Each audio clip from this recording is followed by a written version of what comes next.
Júnior Barranquilla, olha só, nossa produção já colocou aqui, 3-1, resultado do Flamengo, gols de Bruno Henrique, Lincoln, Tuller. Tuller fez primeiro, depois o Lincoln, depois o Bruno Henrique, né? A gente tem os números aqui, e o Theo Gutierrez ainda também descontou para o Júnior Barranquilla. Vamos lá, 3 gols para o lado rubro-negro, um, como eu já falei aqui, para o Júnior Barranquilla, 16-8 em questão de chutes, chutes a gol, finalizações diretas, 6 do lado do Flamengo, 5 Júnior Barranquilla, posse de bola muito maior do Flamengo, 72%, enquanto o Júnior teve 28%. Passes, 632 para o lado rubro-negro, 259 Júnior Barranquilla. E precisão de passes, 88% Flamengo e 73% Júnior Barranquilla. Tá aí, então, tem mais ainda. Faltas, 14 faltas Júnior Barranquilla, um pouco mais do que o Flamengo. Cartão amarelo nenhum para o lado do Flamengo, um para o lado do Júnior Barranquilla, nenhum jogador expulso, não teve cartão vermelho. Impedimentos 2 para o lado do Júnior Barranquilla e escanteios 9 para o Flamengo e 3 para o Júnior Barranquilla. O Flamengo conseguiu poupar alguns titulares, venceu com facilidade o Júnior Barranquilla e também confirmou a liderança, Rafa Rezende. Sim, hoje, tudo isso aí, né? Os números do jogo mostram uma superioridade impressionante de uma equipe quase que completamente reserva. Né?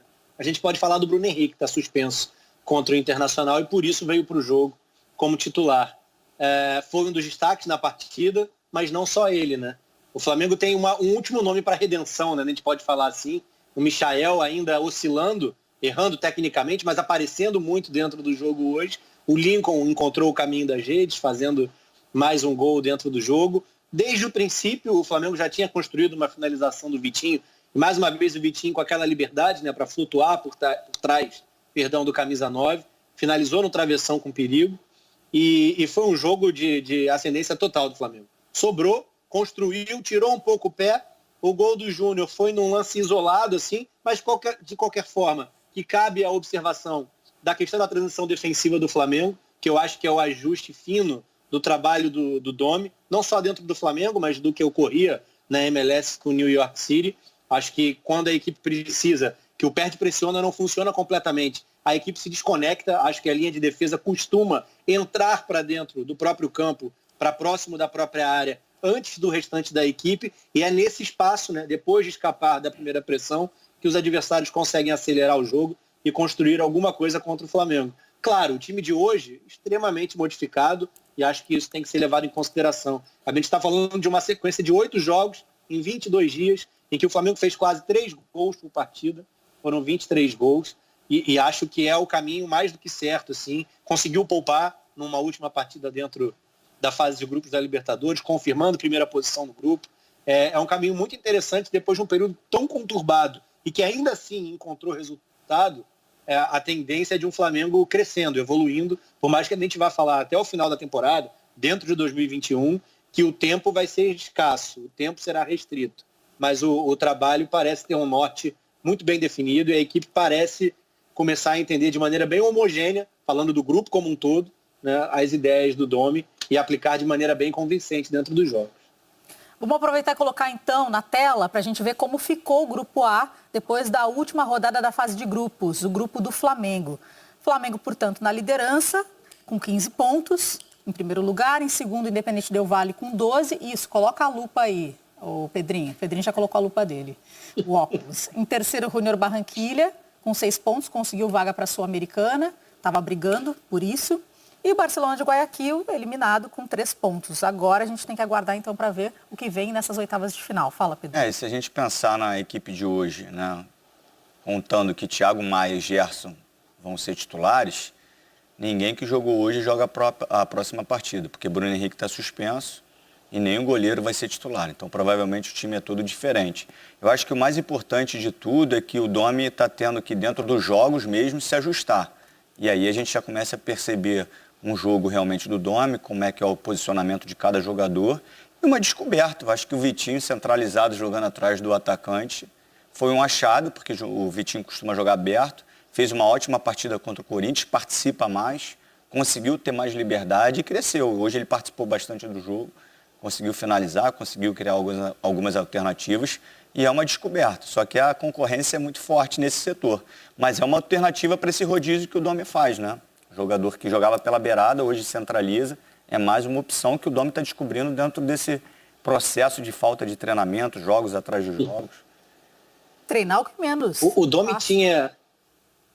Desculpa, Karine. Vai fundo. O Domi tinha um jogador no New York City, o Maxi Morales, que em vários momentos foi utilizado quase que como alguém fora das obrigações do que é o jogo de posição. Da ideia de sempre se posicionar num espaço esperando a bola chegar até ali. O Morales tinha um pouco mais de liberdade para transitar pelo campo, próximo à bola. E eu acho que esse jogador atrás do 9 no Flamengo, de certa forma o Domi pode encontrar, né, uma função muito parecida. O Vitinho se destaca, a gente fala do Arrascaeta como titular na função, mas a grande questão é que eu acho que no momento em que todo mundo estiver inteiro e nos principais jogos da equipe na temporada, eu não acho impossível que o Gabigol seja esse cara. E aí o desenho é quase do 4-4-2 do ano passado, mas lembrando que o Bruno Henrique está partindo do lado esquerdo. E cada vez mais à vontade também, nessa função de lado de campo. Mas acho que talvez o Gabigol possa ser um cara para competir. Ele naturalmente pode competir com o Pedro como jogador de área, e acho que o Pedro desempenha melhor a função para aquilo que é pedido no jogo de posição, que é pedido pelo Domi. No lado direito, o Everton Ribeiro. Para mim, é o principal jogador da equipe, jogador de seleção, e tem uma ascendência também, tem uma importância que eu vejo como difícil a não utilização. Então, talvez, não que o Arrascaeta seja descartável, longe disso, mas falta espaço pela qualidade do grupo, né? A gente falando de um nome como o Gabigol e tentando encontrar soluções para que eles estejam em campo o maior número de tempo possível. Eu acho que ele pode também ser esse cara que o Vitinho tem sido. Um jogador por trás do 9, com pisada na área, com uma circulação um pouco mais livre, mas aparecendo muito bem. Talvez seja um caminho para ter Gabigol e Pedro juntos por dentro no ataque do Flamengo. Aqui na nossa hashtag Troca de Passes, muita gente falando de lances polêmicos do jogo do Corinthians. Então tem um recado para vocês. A gente vai para o intervalo e na volta tem PC de Oliveira no Foi ou Não Foi, o nosso quadro que analisa então essas polêmicas e vocês podem respirar. E também brigar com a gente aqui na hashtag, que eu sei que sempre tem polêmica e mais polêmica em cima da polêmica. Até lá! E aparentemente o Domenech Torrent tomou pé da situação. Quem diria, Zinho? A gente estava aqui umas semanas atrás falando depois daquele 5-0, se daria para segurar o treinador no cargo, Zinho. É verdade, você tem razão. Eu fui um dos que cobrei muito, né? Aquela derrota foi vergonhosa e da maneira que aconteceu, achei que faltou, né? A própria convicção dele para montar o time, mas eu concordo com o Sormani. O treinador chega, leva tempo mesmo para conhecer o elenco, ele tem uma metodologia diferente do Jorge Jesus, ele gosta do rodízio, o Jorge Jesus já não.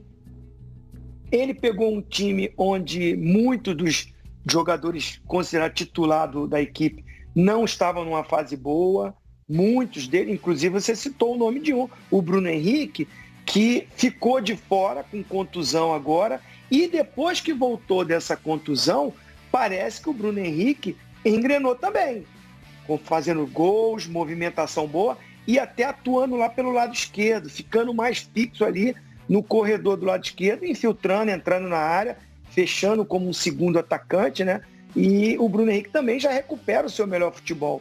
E juntamente com isso, a molecada da base que chegou, que entrou nessa dificuldade da pandemia, aquele surto que pegou o elenco do Flamengo, foi obrigado a colocar essa molecada, e a molecada correspondeu, alguns já pedindo passagem para ser titular, como o Hugo Neneca, o goleiro, né? Hoje jogou o César, que é um bom goleiro também, o Natan, que é canhoto pelo lado esquerdo, como você falou, hoje a gente já fica na dúvida, porque hoje não jogou ele, jogou o Léo Pereira. Me mostra que, de repente, contra o Inter vai jogar o Natan, né? O Rodrigo Caio deve ficar de fora novamente, né? Então eu não sei quem vai ser o companheiro ali. Acho difícil jogar o Léo Pereira e o Natan, porque os dois são canhotos. Enfim, é um elenco que ganhou mais reforços ainda, e o Domi, concordo com o Sormani, ele vai encontrando se encontrando dentro do futebol brasileiro, dentro do elenco do Flamengo, e o estilo de trabalho dele, os jogadores também vão se acostumando. Estavam muito presos a um outro treinador. E agora os jogadores começam a entender o jeito do cara trabalhar, a maneira da preleção, o jeito do dia a dia. Isso tudo leva um tempo. E os jogadores estão entendendo isso agora.